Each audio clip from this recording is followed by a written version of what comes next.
পবিত্র ঈদুল আজহাকে ঘিরে কুরবানির পশু পরিচর্যায় ব্যস্ত সময় পার করছেন ফেনীর খামারি ও ব্যাপারীরা। একদিকে গত বছরে বন্যার ক্ষতি ও গোখাদ্যের দাম বৃদ্ধি, অপরদিকে চোরাই পথে ভারত থেকে গরু আসলে লোকসানের মুখে পড়ার আশঙ্কা করছেন তারা। প্রাণী সম্পদ অধিদপ্তর বলছে, প্রতিবেশী দেশগুলো থেকে গরু না আসলেও জেলায় উৎপাদিত পশু দিয়ে পূরণ হবে কোরবানির চাহিদা। প্রতিনিধি কাউসার হামিদ শিকদার পিনুর পাঠানো তথ্য ও ভিডিও চিত্রে বিস্তারিত ডেস্ক রিপোর্টে।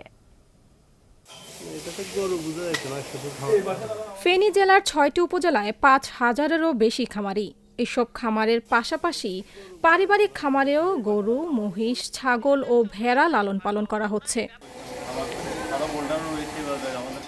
খামারিরা জানান, একেবারে প্রাকৃতিক উপায়ে গরু লালন পালন করা হচ্ছে। গেল বছরের ভয়াবহ বন্যার ক্ষতিও এবছর পুষিয়ে নিতে চান তারা। তবে গোখাদ্যের দাম বৃদ্ধির পাশাপাশি প্রতিবেশী দেশ থেকে চোরাই পথে দেশে গরু আসলে আর্থিক ক্ষতির আশঙ্কা করছেন খামারিরা। আমরা এবার একটা দুশ্চিন্তার মধ্যে আছি যে ভারত থেকে যদি আমাদের বাংলাদেশের চোরাই পথে গরু অনুপ্রবেশ করে, তাহলে আমরা খামারিরা, প্রান্তিক খামারের পর্যায়ে যারা আছে, তারা কখনোই লাভের মুখ দেখবে না।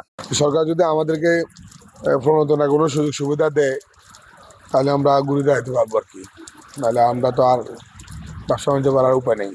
উপজেলা প্রাণী সম্পদ অফিস বলছে, ২০২৪ সালের ভয়াবহ বন্যায় ব্যাপক ক্ষতি হয়েছে প্রাণী সম্পদে। নানা পরামর্শের মাধ্যমে সেই দখল কাটিয়ে ঘুরে দাঁড়িয়ে সক্ষমতা অর্জন করেছেন ফেনীর খামারিরা। আসন্ন কোরবানি উপলক্ষে আমরা বিভিন্ন খামার পরিদর্শন করছি, যেখানে আমরা যে বিষয়টাতে আমরা গুরুত্ব দিচ্ছি সেটা হচ্ছে যে ওরা প্রাকৃতিক উপায়ে পালন করছে কিনা, কোনো স্টেরয়েড হরমোন ব্যবহার করছে কিনা সে বিষয়ে সতর্কতার সাথে আমরা বিভিন্ন খামার পরিদর্শন করছি এবং সচেতনতামূলক সভা করছি। চলতি বছর জেলায় কুরবানির পশুর চাহিদা রয়েছে ৮২,৩৩৬টি। এর বিপরীতে বিভিন্ন খামার ও পারিবারিক পর্যায়ে প্রস্তুত করা হয়েছে ৮৭,২২৭টি গবাদি পশু। Channel S news desk.